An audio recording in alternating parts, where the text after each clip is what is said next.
Chelsea are back. I really do think Chelsea are back. And some will look at the first half and say, Terry, that first half was poor. Forest could have been leading. And you are right. That was all on Maresca, not these players. All on Maresca and not these players today. In isolation to this game, playing Pedro as the 9, it just created an imbalance.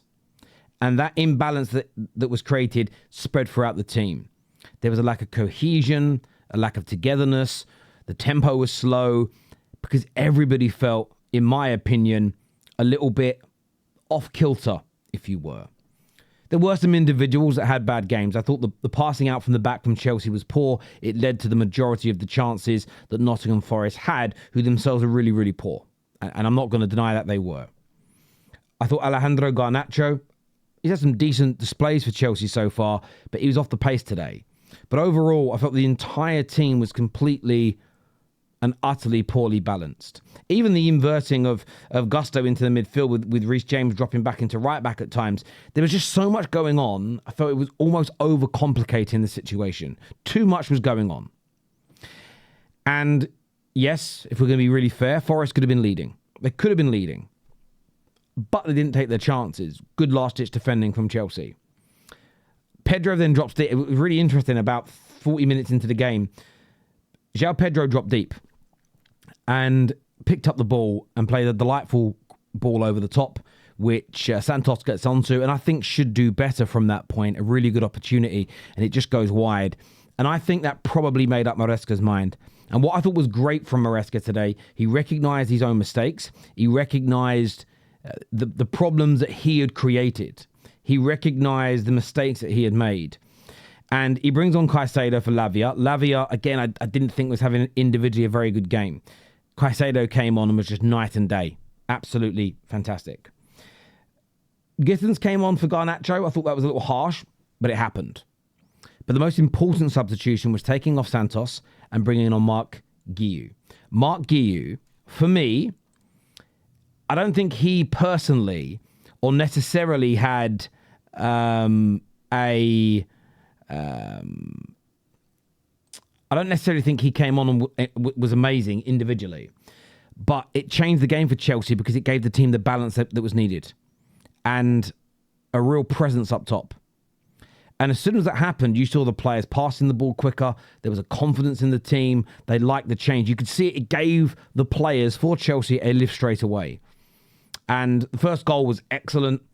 Pedro Neto was an absolute demon today. Brilliant cross.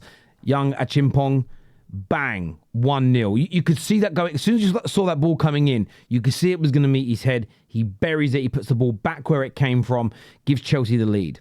Chelsea then just take that momentum, work the ball well, get themselves a free kick on the edge of the box. I want to say it was Guiu that won the free kick. I could be wrong.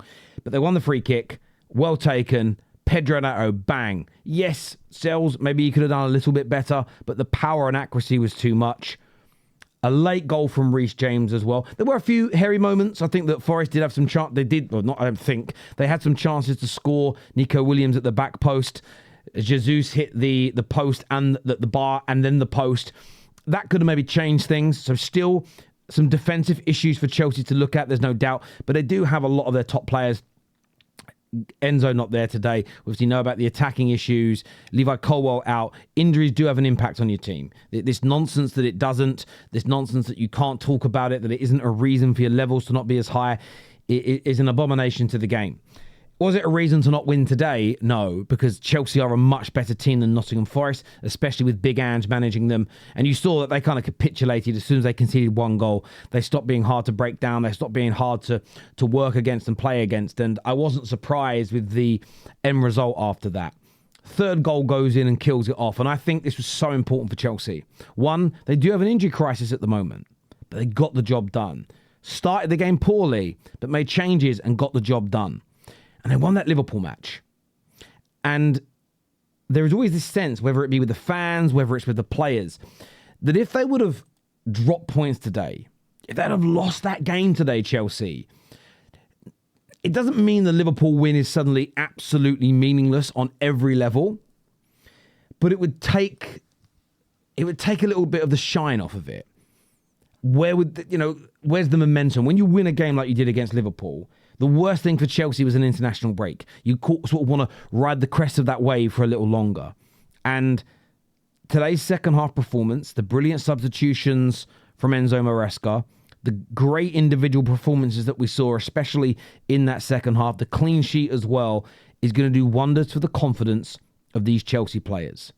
And in the end, as you can see with the stats on the screen, dominated the shots, dominated shots on target, better with the accuracy when it came to the passes. XG probably wasn't as high. Maybe it was. I don't know. I haven't actually gone and checked the XG if people like that. Forest did have slightly higher XG today. There's no doubt about it. But really important back-to-back wins. And as you can see on the screen now, I'm actually going to pause it on the league table, and you'll see it just shift back up to the top because I want to focus on that as I'm speaking. But I'm looking at the league table myself here. They go up into fourth. Yes, City and Palace and Bournemouth and Everton have all still got to play. Everton can't actually catch them at this moment in time. The teams that are ahead of them have still got to play. But Chelsea fans can now sit back for the rest of the weekend, enjoy themselves. They've played early, which is hard sometimes after an international break, but now they get more rest than every other English team before their Champions League match in the middle of the week. It's job done. They put themselves into a Champions League spot, and look, 2 points off top.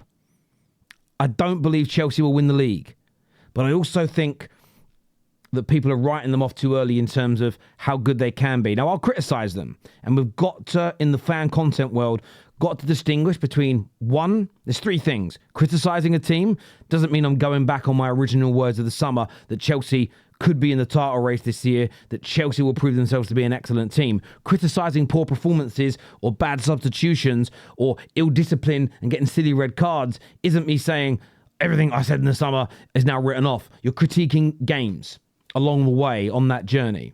The second thing is asking questions. We did post some questions yesterday after those stats around João Pedro came out to ask the question, is he really a flop? Is he really underperforming? Why has he had no shots at that point in 5 games? Asking the questions isn't us making a statement. And in fact, most people yesterday on the Football Terrace defended João Pedro. The third element as well is just because we criticise, just because we ask these questions, doesn't mean we're writing them off. I don't actually remember what I was going to say the third thing was now. I think I actually covered it in those two things. That's why my mind has gone a little bit blank. But it's important that in the fan channel community that we're able to be critical, criticise players, criticise managers, ask difficult questions, challenge people's opinions. But then when someone like myself then praises Chelsea and says, look, 2 points off top, they've got players that are going to come back from injury, there's areas that they can still improve on and get better. Well, but last week you said this player was a flop. No, I didn't. I asked a question. 2 weeks ago, you said the manager was making big mistakes. Yes, he was. And now he's improved them. We've got to get to a point where we can have honest and open conversations without everything being a massive statement. It's really, really important for us to have those conversations. And look, Chelsea today, I thought were great. In that second half, I thought they were absolutely excellent to a man. And I think Chelsea are back. I think they can go on a really good run now. They play Sunderland next. I assume that's at home because they were away today. I'm looking at that. Yeah, they're at home, 25th of October. I think they win that game. And you suddenly start looking at a team that a couple of games ago could have been sitting 11th, 12th, 13th in the league. They're probably going to win 3 on the bounce now. Let's see where that leads. Let's see what the rest of the results this weekend look like. They're only going to be, the worst place they're going to be is 3 or 4 points off top. That's it, in my opinion, by the end of next week. So excellent from Chelsea. Absolutely well done to them. Excellent performance indeed. And that's with the injuries they've got. They do play a part. So to get a result like this, back-to-back wins in the Premier League, absolutely massive on every single level. But I do want to get your views. I do want to get your opinions now in the comment section below. Look forward to hearing from you.